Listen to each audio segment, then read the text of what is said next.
Hello students, good morning to all of you. देखिए आज हम लोग कोऑर्डिनेट ज्योमेट्री का सबसे इम्पोर्टेंट टॉपिक करेंगे। लोकस आज हम लोग स्टडी करने जा रहे हैं और लोकस कोऑर्डिनेट ज्योमेट्री का काफ़ी इम्पोर्टेंट टॉपिक है। इसके बारे में हम लोग बताते हैं क्योंकि पूरे कोऑर्डिनेट ज्योमेट्री पढ़ाई करने के लिए आपको लोकस ही आपका सबसे बेसिक बात मतलब चीज़ है। तो लोकस का सबसे पहले बाबू हम लोग डिफिनीशन करते हैं कि मैथमेटिकल डिफिनीशन क्या होता है। ये लोकस लिखे हैं, it is a path traced by a point under some geometrical condition. मतलब बाबू आपको किसी भी ज्योमेट्रिकल कंडीशन के थ्रू जो पाथ का फॉर्मेशन होता है उसी हम लोग पाथ को बाबू लोकस बोलते हैं, उसी पाथ को लोकस बोलते हैं किसी भी ज्योमेट्रिकल कंडीशन के थ्रू। बोलिएगा सर ज्योमेट्रिकल कंडीशन क्या होता है? जैसे बाबू हम यहाँ पर खड़ा है, आप ही खड़ा है और हमको कोई इंस्ट्रक्शन दे, कोई बोले कि आपको इस प्रकार से चलना मूव करना है कि इसका आपको यहाँ से सपोज करके आपको चलने के लिए बोले और बोले कि आपको 10 मीटर जाना है और 10 मीटर चल के राइट मूव जाना है।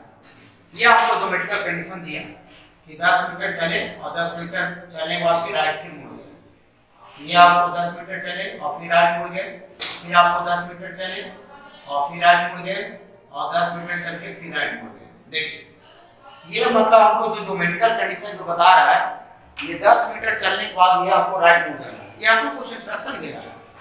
तो ये ज्योमेट्रिकल कंडीशन के थ्रू देखिए जो पाथ बन रहा है, जो रास्ता बन रहा है, इसी पाथ को लोकस बोला जाता है। इसी पाथ को क्या बोला जाता है?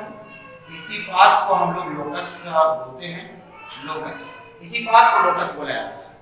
बोलिएगा आप लोग इस ज्योमेट्रिकल कंडीशन क्या है कि यही चीज दिया रहेगा सर? नहीं, ज्योमेट्रिकल कंडीशन आपको अलग अलग सिचुएशन में अलग अलग दिया रह सकता है। जैसे हम लोग और लेते हैं, जैसे आप यहाँ पर हैं, सपोज करते हैं कोई आदमी है, ये आपको कोई आदमी है बाबू और ये आपको सपोज करते हैं कि आपको खड़ा है, रेगिस्तान में खड़ा है या कहीं भी खड़ा है, इसको हम इंस्ट्रक्शन दे कि आपको नाक के सिर में चलना है। क्या बोले कि नाक के सिर में आपको क्या करना है? चलना है। जिधर उसका नाक है उसको उधर चलना है। तो बताइए कि ये नाक के सिर में चलेगा बाबू, नाक के सिर में चलेगा।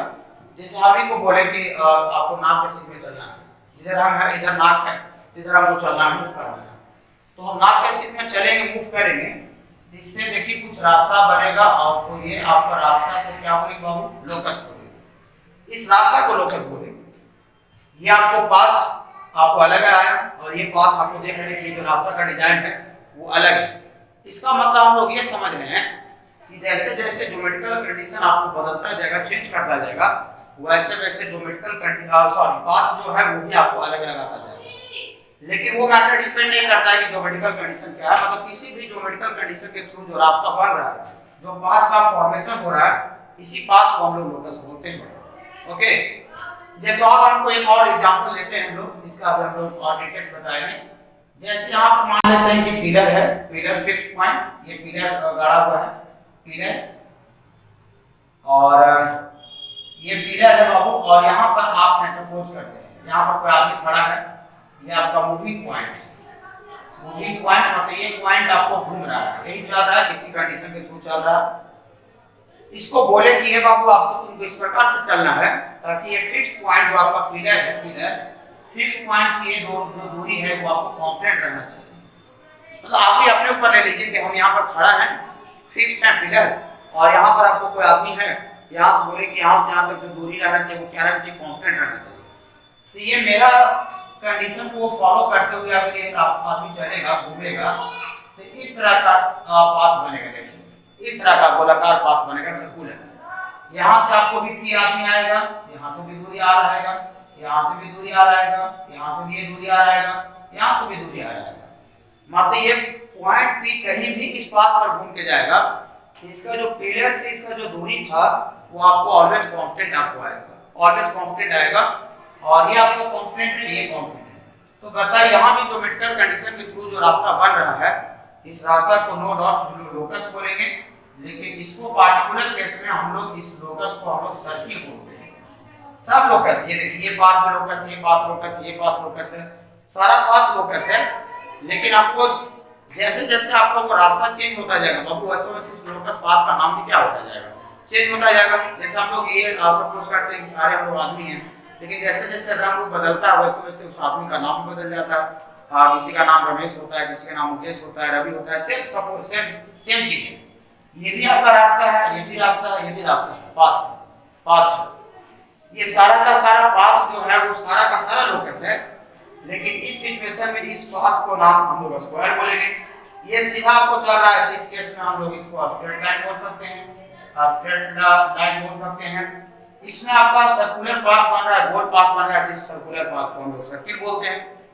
तो सिंपल आप समझिए बाबू, लोकस पाथ को बोलते हैं जो कि किसी भी ज्योमेट्रिकल कंडीशन के थ्रू आपको बनाया जाता है, किसी भी ज्योमेट्रिकल कंडीशन के थ्रू बनाया जाता है, उसी को बाबू हम लोग उस पाथ को लोकस बोलते हैं।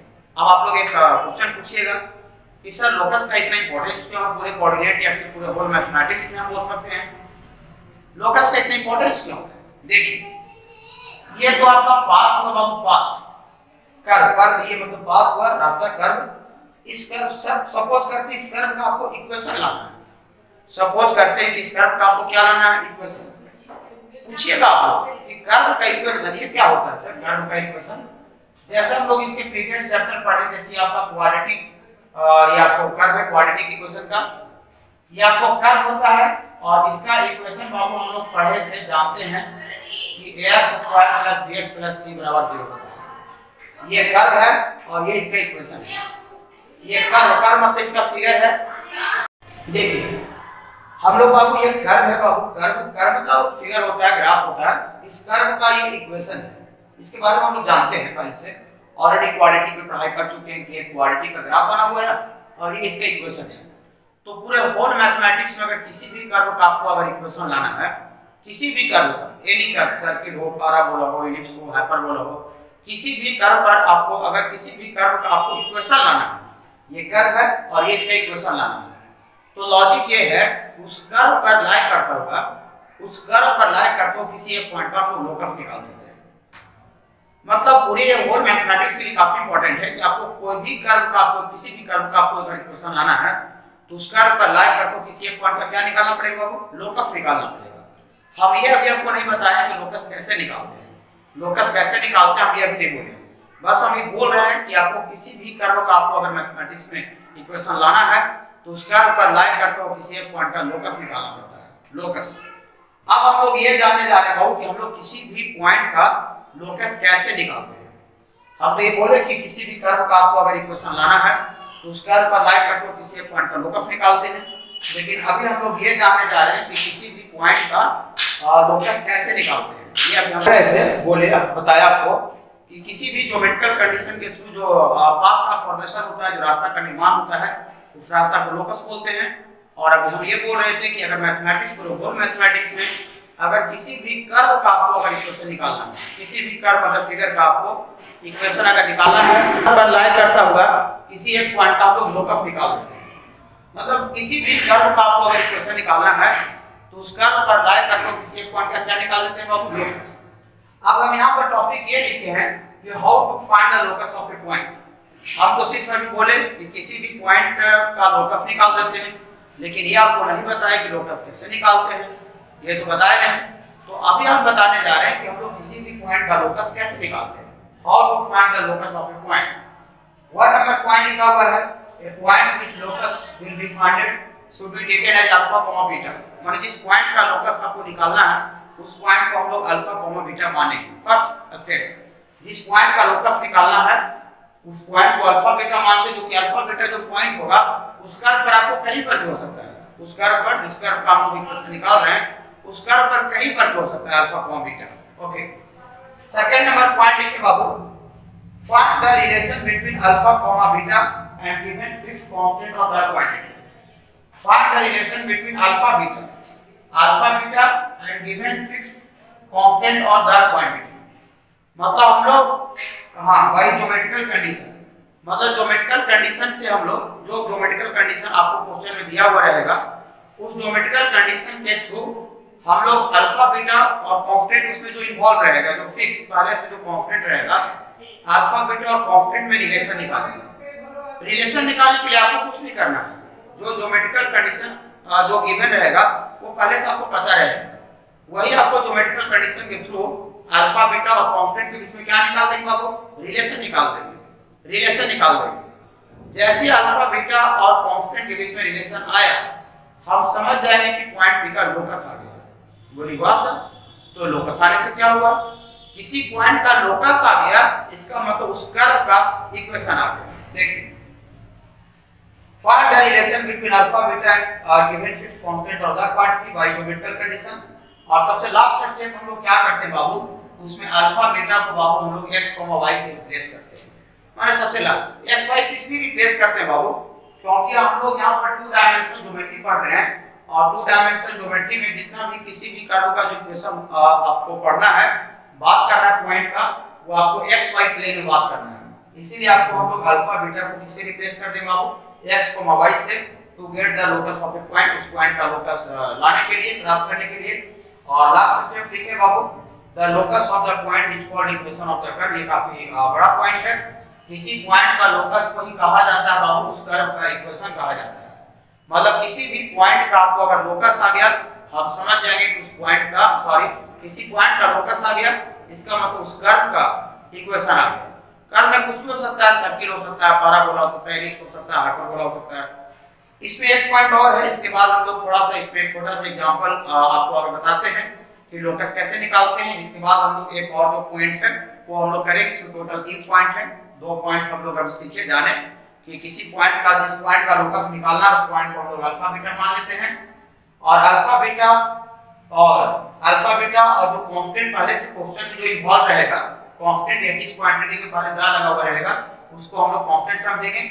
उसमें अल्फा बीटा और कांस्टेंट के बीच में हम लोग ज्योमेट्रिकल कंडीशन से रिलेशन निकालते हैं, और फाइनली उस रिलेशन जब आ जाता है तो अल्फा बीटा को x, y से रिप्लेस कर देते हैं।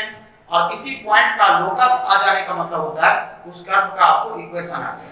किसी पॉइंट का लोकस आ गया, इसका मतलब उस कर्व का आपको इक्वेशन आ गया। ओके बाबू, तो छोटा सा हम लोग आगे बेसिक हम लोग एक क्वेश्चन करते हैं इस पॉइंट को समझने के लिए कि हम लोग लोकस कैसे निकालते हैं, और लोकस निकाल के हम लोग किसी कर्व का इक्वेशन कैसे लाते हैं। ये छोटा सा एक हम लोग एग्जांपल से हम लोग देखिए बाबू, अभी तो हम लोग लोकस से एक प्रॉब्लम के माध्यम से समझे कि लोकस कैसे निकालते हैं।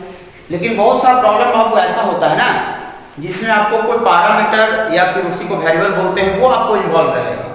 तो जहां पर आपको किसी पॉइंट का अगर लोकस आप निकाल रहे हैं और उसमें अगर पैरामीटर या वेरिएबल इन्वॉल्व है, तो उसको हम लोग कैसे काम करते हैं, कैसे लोकस निकालते हैं, वो हम आपको बताने जा रहे हैं। ये थर्ड पॉइंट है, 2 पॉइंट हम लोग पहले डिस्कस किए थे। इफ एनी वेरिएबल और पैरामीटर, वेरिएबल या पैरामीटर दोनों सेम चीज है। वेरिएबल मतलब जो वेरी करता है, बदलता है, या पैरामीटर उसी को बोलते हैं। आर इन्वॉल्व मतलब कोई वेरिएबल या पैरामीटर आपको इन्वॉल्व होता है, शामिल होता है। बाई पैरामीटर यू के फॉर्म में हो सकता है, या बहुत सा प्रॉब्लम में टी के फॉर्म में हो सकता है, या बहुत सा प्रॉब्लम में थीटा के फॉर्म में हो सकता है। यू, टी या फिर थीटा के टर्म में हो सकता है इन ज्योमेट्रिकल कंडीशन।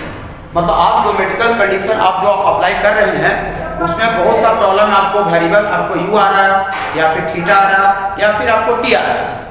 मतलब कोई पैरामीटर या वेरिएबल आपको आ रहा है, तो then finally it should be eliminated. तो फाइनल वो क्या हो जाना चाहिए बाबू, हट जाना चाहिए। मतलब आप जो ज्योमेट्रिकल कंडीशन जो आप निकालते हैं, जो लोकस निकालते हैं किसी पॉइंट का, उसमें आपको फाइनली पैरामीटर दिखना नहीं चाहिए। पैरामीटर मतलब वेरिएबल, वो हट जाना चाहिए। हाँ, फिर उसके बाद आपको लिखा गया बाबू, आफ्टर रिलेशन ऑफ पैरामीटर और वेरिएबल, पैरामीटर या वेरिएबल को हटाने के बाद we get relation between alpha beta and given fixed constant of the quantity is called required locus. और फाइनली हम लोग अल्फा बीटा को x, y से रिप्लेस कर देंगे उस पॉइंट का लोकस निकालने के लिए। ठीक है, तो मतलब आपको किसी भी प्रॉब्लम में अगर मान लेते हैं कि आप लोकस निकाल रहे हैं किसी पॉइंट का, उसमें अगर कोई पैरामीटर या फिर आपको वेरिएबल इन्वॉल्व आ रहा है, तो आपको फाइनली हट जाना चाहिए, एलिमिनेट हो जाना चाहिए। बोलिए सर, तो एलिमिनेट करने का कोई फॉर्मूला वगैरह होता है क्या सर? मतलब कैसे एलिमिनेट हम लोग कर पाएंगे? नहीं, एलिमिनेट करने का कोई प्रॉपर फॉर्मूला नहीं, कोई रूल नहीं है। आपको जुगाड़ देखना पड़ेगा कि आपको मतलब जो दिया हुआ है प्रॉब्लम्स, उसमें हम क्या काम करें, कैसे करें, ताकि जो वेरिएबल और पैरामीटर है वो फाइनली हट जाए। ठीक ना? और फाइनली आपको वेरिएबल या पैरामीटर को हटाने के बाद आपको जो रिलेशन आपको आएगा अल्फा बीटा और कांस्टेंट के बीच में जो रिलेशन आएगा, उसी को आपको हम लोग उस पॉइंट का लोकस बोलेंगे। मतलब ये आपको ये हुआ बाबू कि अगर किसी भी प्रॉब्लम में मान लेते हैं कि आपको अगर पैरामीटर आपको आ गया, तो एक स्टेप आपको और बढ़ जाएगा, मतलब एक स्टेप आपको और ज़्यादा काम करना पड़ेगा। ओके, तो हम लोग आपको एक प्रॉब्लम से इस कंसेप्ट को समझते हैं कि पैरामीटर या वेरिएबल कैसे इन्वॉल्व होता है और उसको हम लोग एलिमिनेट कैसे करते हैं। ऐसे हम खाली इस थ्योरी को बोलेंगे तो आपको कुछ समझ में आएगा नहीं, तो हम लोग एक प्रॉब्लम के माध्यम से बाबू आपको हम लोग इसको समझते हैं।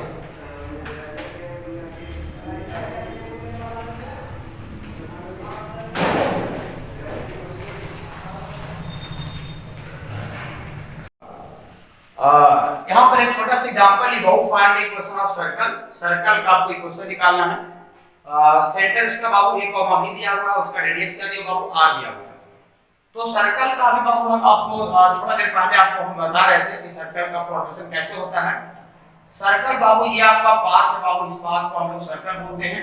ये पाथ बन कैसे रहा था बाबू, ये फिक्स्ड पॉइंट था बाबू, इसको हम लोग पिलर बोल रहे थे और यहाँ पर इस फिक्स्ड पॉइंट को सेंटर बोला जा रहा है। ये फिक्स्ड पॉइंट को सेंटर बोला जा रहा है बाबू, और यहाँ से यहाँ तक जो डिस्टेंस बाबू आपको p दिया होगा, ये cp, ये आपको रेडियस होता है, और ये cp का डिस्टेंस बाबू r दिया हुआ है। यही पॉइंट p बाबू घूमता है, इसका ये कैसे घूमता है बाबू, यहाँ पर बोला जा रहा था कि ये पॉइंट p को इस प्रकार से मूव करना है, इसका सेंटर से, सेंटर मतलब फिक्स्ड पॉइंट से इसका जो डिस्टेंस है वो हमेशा कांस्टेंट रहना चाहिए। तो सेंटर फिक्स्ड पॉइंट से अगर कांस्टेंट दूरी रखते हुए अगर जो पॉइंट मूव करता है उससे जो पाथ का फॉर्मेशन हो रहा था बाबू, इस पाथ को हम लोग क्या बोलते हैं बाबू, सर्कल बोलते हैं। इस पाथ को सर्कल बोलते हैं, अभी थोड़ा देर पहले आपको बताया हम। लेकिन यहाँ पर बाबू इस पाथ का आपको इक्वेशन लाना है, इस पाथ का क्या लाना है इक्वेशन, दैट मींस सर्किल का आपको इक्वेशन लाना है। ये पहले से ऑलरेडी आपको क्वेश्चन में दिया हुआ है कि आपको फिक्स्ड हो गया, सेंटर आपको बदलेगा नहीं, ये कांस्टेंट हो गया, और ये p पॉइंट बाबू कहीं भी इस पाथ पर आपको आ जाएगा बाबू, तो जो cp जो है वो ऑलवेज आपको r रहेगा। तो cp डिफरेंस आपको r होगी, आपको कांस्टेंट दिया हुआ है, मतलब r जो है और a, b जो पहले से आपको क्वेश्चन में जो आपको इन्वॉल्व रहता है, जो वो आपको कांस्टेंट इसको लेते हैं, समझते हैं ये दोनों कांस्टेंट है। और ये बाबू पॉइंट जो p है बाबू, यही आपका मूविंग पॉइंट है। मूविंग मतलब यही बाबू घूम रहा है।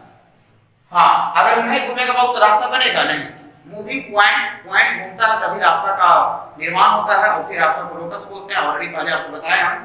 तो यही आपको मूविंग पॉइंट है। इस सर्किल का आपको देखिए इक्वेशन लाना है, मान इस पाथ का आपको इक्वेशन लाना है, कर्व का इक्वेशन लाना है। तो टीचर अभी बोल रहा था कि किसी भी कर्व का आपको इक्वेशन लाना है तो उस कर्व पर लाई करते हुए किसी एक पॉइंट का लोकस निकाल सकते हैं, ऐसा अभी आपको बता रहा था बाबू। और सबसे पहला मैं आपको ये बताया कि जिस पॉइंट का लोकस निकाला जाना है, इस पॉइंट को बाबू हम लोग अल्फा कॉमा बीटा मान लेते हैं। जिस पॉइंट का बाबू लोकस निकालना है बाबू, उस पॉइंट को क्या मान लेते हैं बाबू, अल्फा कॉमा बीटा। जो अल्फा बीटा जो पॉइंट आप मानिएगा उस पाथ पर कहीं पर भी हो सकता है, वो वेरिएबल पॉइंट होता है, मूविंग पॉइंट होता है, उस पाथ पर कहीं पर भी हो सकता है। ओके, ये पॉइंट यहाँ भी हो सकता है, यहाँ कहीं पे भी हो सकता है। तो हम लोग लैंग्वेज ऐसा लिखते हैं बाबू, ऐसा लिखते हैं later required locus of a point p बराबर अल्फा कॉमा बीटा।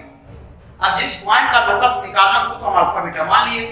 अब हम जैसे अल्फा बीटा मान लिए तो रात दिन एक ही टेंशन लगा हुआ है कि कैसे अल्फा बीटा और कांस्टेंट में कैसे रिलेशन निकाला जाए, कैसे रिलेशन निकाला जाए।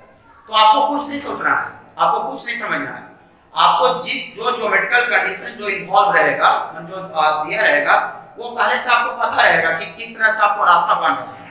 ज्योमेट्रिकल कंडीशन उस क्वेश्चन में क्या दिया हुआ है, उस प्रॉब्लम में क्या दिया हुआ है, उसी ज्योमेट्रिकल कंडीशन के थ्रू जो हम लोग अल्फा बीटा और कांस्टेंट में रिलेशन निकालेंगे, उसी को बाबू रिलेशन को हम लोग लोकस बोलेंगे।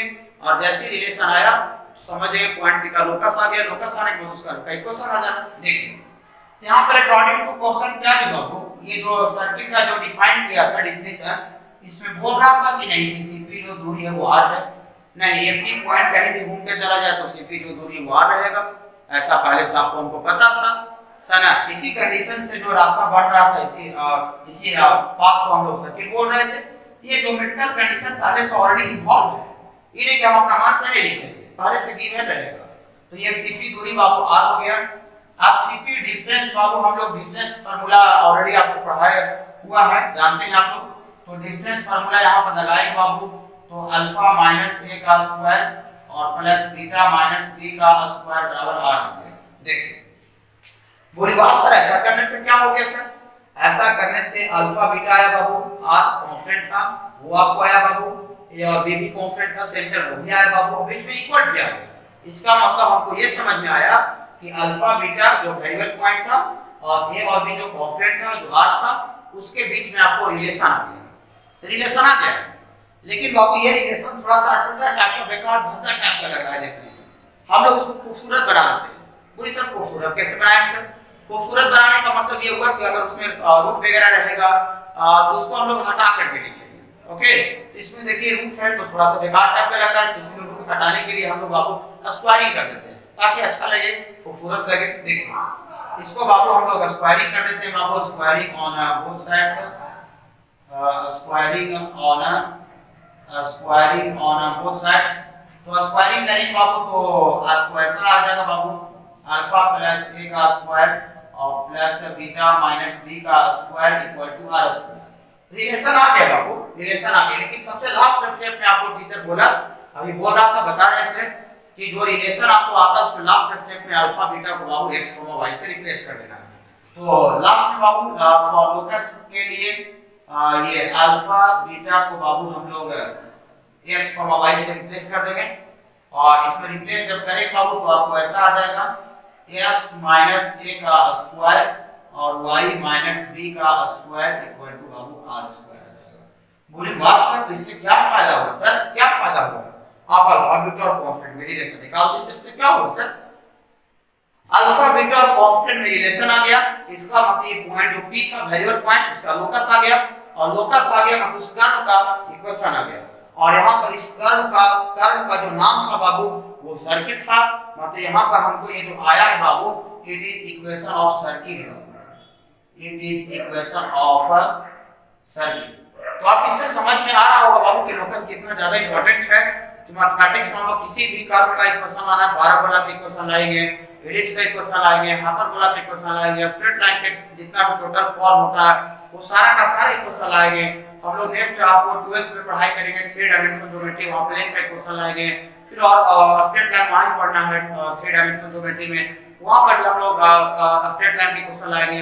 तो पूरा का पूरा जो कंप्लीट आपका जो पढ़ाई होगा बाबू, जो किसी भी कर्व का जो इक्वेशन आएगा वो लोकस के कांसेप्ट से आएगा। तो आप लोकस काफी इंपॉर्टेंट है। एक बार फिर इसको हम लोग बोल देते हैं कि मैथमेटिक्स में किसी भी कर्व का आपको इक्वेशन निकालना है तो उस कर्व पर लाई करते हुए किसी एक पॉइंट का लोकस निकालते हैं। लोकस निकालने का मतलब होता है कि आप जिस पॉइंट का लोकस निकाल रहे हैं वो पाथ पर उस कर्व पर कहीं पर भी हो सकता है, और उसको हम लोग अल्फा कॉमा बीटा लेट कर लेते हैं, मान लेते हैं।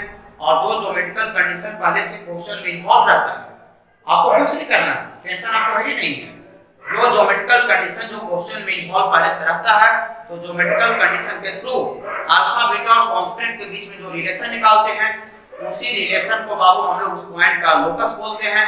और अगर किसी पॉइंट का लोकस आ गया, इसका मतलब उस कर्व का आपको इक्वेशन आ गया। ओके बाबू, जैसे जैसे ज्योमेट्रिकल कंडीशन चेंज होता जाएगा वैसे वैसे उस कर्व का नाम भी बदलता जाएगा, कभी सर्किल हो जाएगा, कभी पैराबोला हो जाएगा, कभी एलिप्स हो जाएगा, कभी हाइपरबोला हो जाएगा। ये बाबू यहाँ पर जो आपको आया है बाबू x माइनस a का square plus y minus b का स्क्वायर बराबर r का square, it is the equation of circle. Circle का इक्वेशन इसमें आगे बाबू, इसमें a और b जो है वो कांस्टेंट था, सेंटर फिक्स्ड, और जो r था सेंटर से सरकमफ्रेंस, ये जो आपका जो मूव कर रहा था उसके बीच का दूरी था वो आपको कांस्टेंट था। इसमें आपको जो x y बाबू वो वेरिएबल है जो कि उस कर्व पर कहीं भी लाई कर सकता है। ओके बाबू, तो लोकस का थोड़ा सा कांसेप्ट आपको समझ में आया होगा।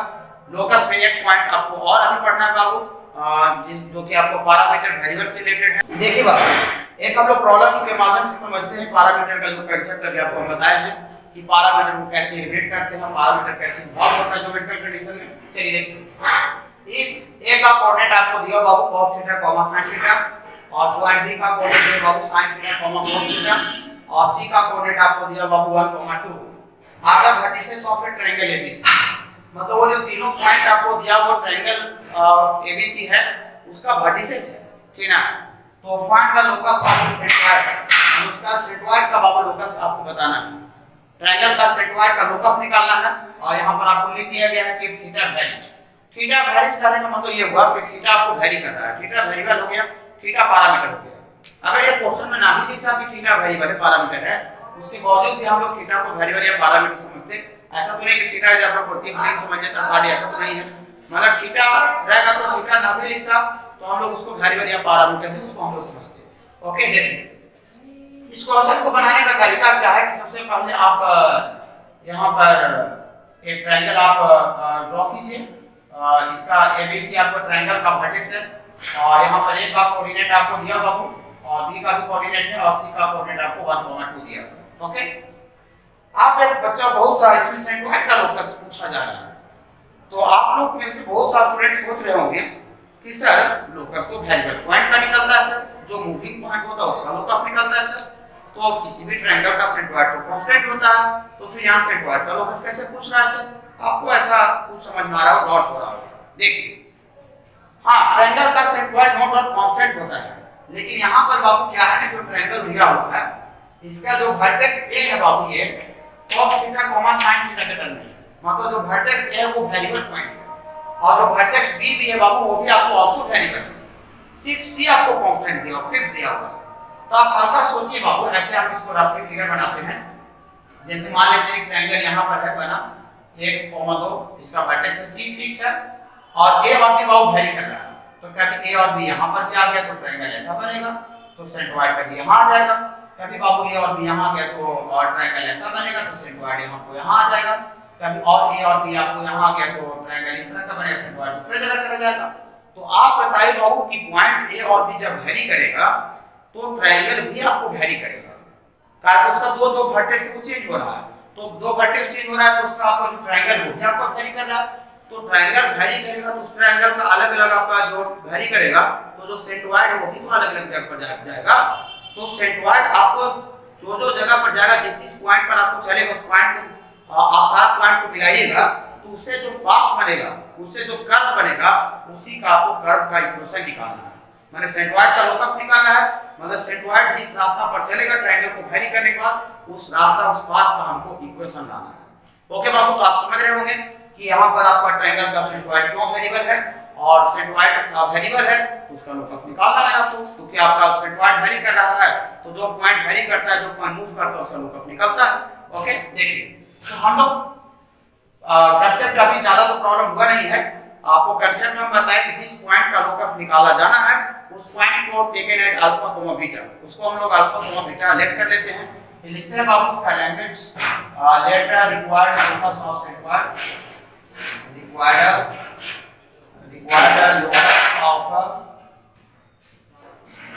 Locus of centroid. सेंट्रॉइड को आप जी लिखिए, जी बराबर आपको अल्फा कोमा बीटा। एक बात आपको और बताना चाहते हैं बाबू कि हम लोग इस पॉइंट का जैसे सेंट्रॉइड का लोकस निकालना, इसको हम लोग अल्फा कोमा बीटा लेट किए हैं। अगर पहले से इस क्वेश्चन में अल्फा कोमा बीटा अगर इन्वॉल्व रहता, मतलब ऐसा कहीं पर दिया रहता पॉइंट सपोज करते अल्फा बीटा में रहता, तो अगर पहले से अगर अल्फा कोमा बीटा अगर इन्वॉल्व रहेगा तो उसको हम लोग अल्फा बीटा नहीं मानेंगे, उसको फिर हम लोग दूसरा एच के मानेंगे। अगर सपोज करते हैं पहले से एच कोमा के भी इन्वॉल्व है तो हम लोग एच कोमा के भी नहीं मानेंगे, कि मतलब जो पहले से इन्वॉल्व रहेगा उसके टर्म हम लोग नहीं मानेंगे, उसको छोड़ करके हम लोग मानते हैं। तो यहाँ पर जो क्वेश्चन आपको प्रॉब्लम जो दिया गया है इसमें कहीं भी अल्फा बीटा का इन्वॉल्वमेंट नहीं है, तो हमको ये अल्फा बीटा उसका लोकस उस पॉइंट का मानने में कोई प्रॉब्लम नहीं है। तो हम लोग मान लें कि सेंट्रॉइड का लोकस बाबू अल्फा कोमा बीटा है। अब आप हल्का सा सोचिए बाबू कि ट्रायंगल का तीनों वर्टेक्स दिया हुआ है तो we can find the centroid of triangle. Triangle का हम लोग सेंट्रॉइड भी निकाल सकते हैं, तो ये आपको ऑलरेडी पहले आपको पढ़ाया हुआ है बाबू। तो now centroid of triangle, centroid of a triangle ABC equal to, आप पहले से जानते हैं कि अगर ट्रायंगल का वर्टेक्स पता रहता है तो ट्रायंगल का हम लोग सेंट्रॉइड तीनों वर्टेक्स का x कोऑर्डिनेट जोड़ के y3 करते हैं और तीनों वर्टेक्स का जोड़ y कोऑर्डिनेट जोड़ के y3 करते हैं। तो तीनों वर्टेक्स का x कोऑर्डिनेट हम लोग बाबू जोड़ेंगे बाबू, तो यहाँ से आपको cos थीटा बाबू और यहाँ पर आपको बाबू है ये sin थीटा और +1 है बाबू और y3, और इसका y कोऑर्डिनेट हम लोग निकालेंगे बाबू y कोऑर्डिनेट। तो y कोऑर्डिनेट में यहाँ पर है बाबू आपका sin थीटा और ये है बाबू आपका cos थीटा और ये +2 और y3। ये सेंट्रॉइड हम निकाले जो हम लोग ऑलरेडी आपको पहले स्टडी किया गया था कि आपको सेंट्रॉइड का कोऑर्डिनेट अगर निकालना है तो तीनों x कोऑर्डिनेट जोड़ के y3 करते हैं, तीनों y कोऑर्डिनेट जोड़ के y3 करते हैं। तो सेंट्रॉइड के कोऑर्डिनेट हम निकाले हैं और ऊपर सेंट्रॉइड का ही कोऑर्डिनेट माना गया है। तो बताइए बाबू इसको हम लोग 1 मान लेते हैं और इसको 2 मान लेते हैं हम लोग। तो ये भी सेंट्रॉइड सेंट्रॉइड का कोऑर्डिनेट है, ये भी सेंट्रॉइड का कोऑर्डिनेट है। तो फ्रॉम 1 एंड 2 से हम लोग ऐसा लिख सकते हैं बाबू, फ्रॉम 1 एंड 2 से alpha equal to alpha x coordinate equal to यहां से लिख सकते हैं बाबू आपको cos थीटा और प्लस बाबू आपको sin थीटा और प्लस 1 और बाई 3 ये अल्फा इक्वल टू का और एंड बीटा इक्वल टू बाबू हम लोग लिख सकते हैं y कोऑर्डिनेट बाबू y कोऑर्डिनेट लिख सकते हैं sin थीटा और प्लस cos थीटा और प्लस 2 और बाई 3 ये लिख सकते हैं। आपको अभी ये प्रॉब्लम हम क्यों बता रहे हैं, क्योंकि यहाँ पर देखिए थीटा बाबू पैरामीटर है, थीटा वेरिएबल है। तो हम लोग बाबू जिस क्वेश्चन जिस प्रॉब्लम में थीटा अगर पैरामीटर या वेरिएबल आपको आ जाएगा उसमें पैरामीटर को एलिमिनेट करना पड़ेगा। पैरामीटर थीटा को हम लोग को एलिमिनेट करना पड़ेगा, हटाना पड़ेगा। और पैरामीटर को एलिमिनेट करने के बाद, पैरामीटर को हटाने के बाद जो अल्फा बीटा और कांस्टेंट में जो रिलेशन आएगा उस रिलेशन को हम लोग लोकस को लेंगे। तो पूरी सब हटाने का कोई फार्मूला वगैरह नहीं पता है, सब पैरामीटर कैसे हटता है ऑलरेडी हम पहले बोल चुके हैं। पैरामीटर हटाने का कोई फार्मूला है नहीं, वो आपको माइंड से खुद से सिचुएशन देखना पड़ेगा कि क्या बात दिया होगा और वो आपको कैसे हट सकता है, वो आपको ऑलरेडी पहले मतलब देख करके पता करना पड़ेगा। तो यहाँ से बाबू हम लोग लिखेंगे ये क्रॉस मल्टीप्लाई करेंगे बाबू, तो 3 अल्फा और इक्वल टू इतना और लेकिन प्लस 1 इधर लेके आ जाइए बाबू, तो -1 और इतना इक्वल टू बाबू cos थीटा और प्लस आपको sin थीटा आ जाएगा बाबू। और यहाँ से बाबू हम लोग काम करेंगे तो ये क्रॉस मल्टीप्लाई होगा 3 बीटा अब इतना प्लस 2 आएगा, तो यहाँ से आपको आ जाएगा बाबू ये 3 बीटा और -2 और इतना इक्वल टू बाबू आपको sin थीटा और प्लस बाबू आपको cos थीटा आ जाएगा। ओके बाबू, देखिए ये आपको आ गया। देखिए अब हम लोग को थीटा को एलिमिनेट करना है बाबू, हटाना है। तो थीटा को एलिमिनेट करना है बाबू, तो हम लोग आराम से देख सकते हैं बाबू, इसको 1 और इसको 2 को माने हैं, सपोज कर रहे हैं।